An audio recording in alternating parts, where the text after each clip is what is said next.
तारुफ।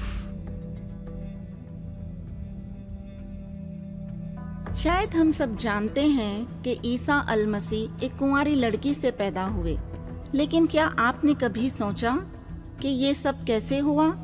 कोई दुनियावी बाप के बगैर कैसे पैदा हो सकता है? और अगर कोई दुनियावी बाप के बगैर पैदा हुआ तो इसका क्या मतलब होगा? आइए सुनते हैं ईसा की पैदाइश की कहानी।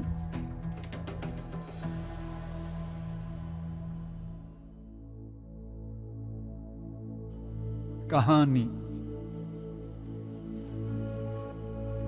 यशायाह नबी ने इब्राहिम की औलाद को आने वाले वादे के बारे में बताने के तकरीबन 400 साल बाद इस वादे की तकमील इस तरह हुई।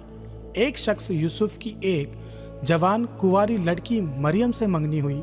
ये दोनों बादशाह दाऊद की नस्ल से थे, जो इब्राहिम की औलाद में से थे, जिसने सैकड़ों साल हुकूमत की थी। उनकी मंगनी के बाद खुदा का फरिश्ता मरियम के पास आया और उसने कहा, डरो मत, आपको खुदा का फजल मिल गया है। तुम हामिला होगी और तुम्हें एक बेटा होगा। तुम उसे यस्सु कहोगी। वो खुदा का बेटा कहलाएगा और खुदा उससे दाऊद का तख्त अता करेगा। उसकी बादशाही कभी ख़त्म नहीं होगी। लेकिन मरियम ने कहा, यह कैसे हो सकता है? मैं कुंवारी हूँ। फरिश्ते ने उससे कहा, रूहुल खुद्दूस इसको अंजाम देगी। यह खुदा की कुदरत से होने वाला है और ये बच्चा मुक़द्दस खुदा का बेटा कहलाएगा।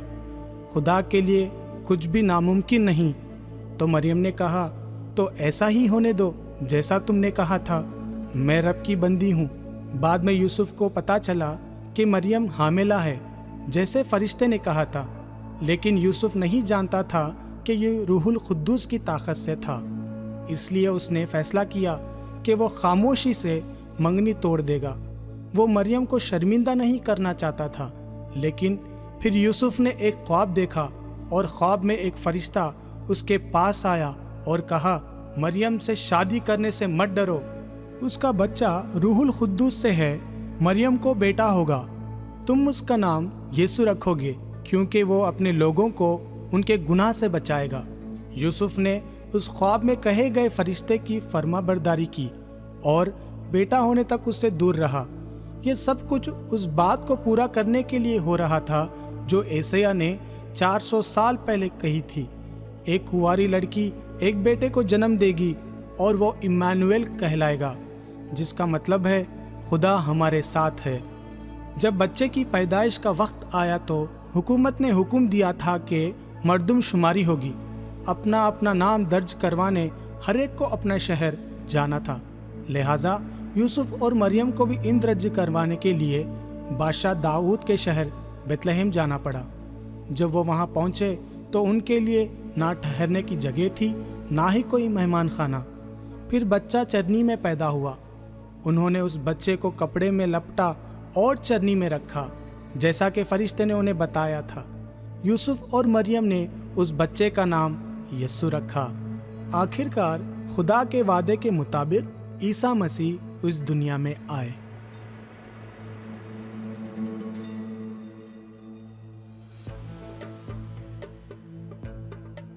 सवालात।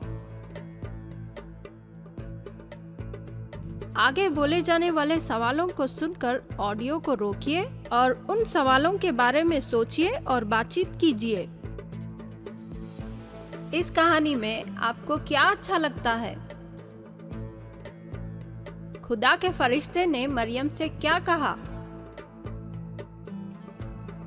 और मरियम ने क्या जवाब दिया? खुदा के फरिश्ते ने यूसुफ से क्या कहा? यूसुफ ने क्या जवाब दिया? किसने ईसा मसीह को खुदा का बेटा करार दिया? जब ईसा मसीह पैदा हुए थे, मरियम और यूसुफ को रहने के लिए कोई कमरा नहीं था। क्या यह आपको हैरान करता है कि खुदा का बेटा इतनी गरीबी से दुनिया में दाखिल होगा? इस कहानी में कौन सी चीज आपको खुदा से मोहब्बत करने पर मजबूर करती है?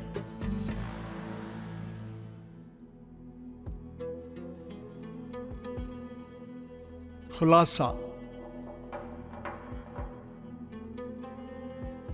عیسیٰ مسیح ایک کنواری سے پیدا ہوا۔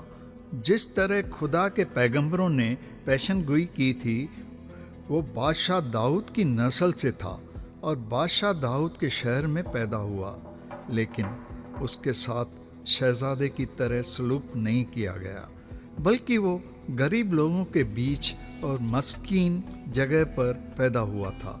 جب انہیں کوئی کمرہ کرائے پر نہیں ملا تو وہ ایک چرنی میں سلایا گیا۔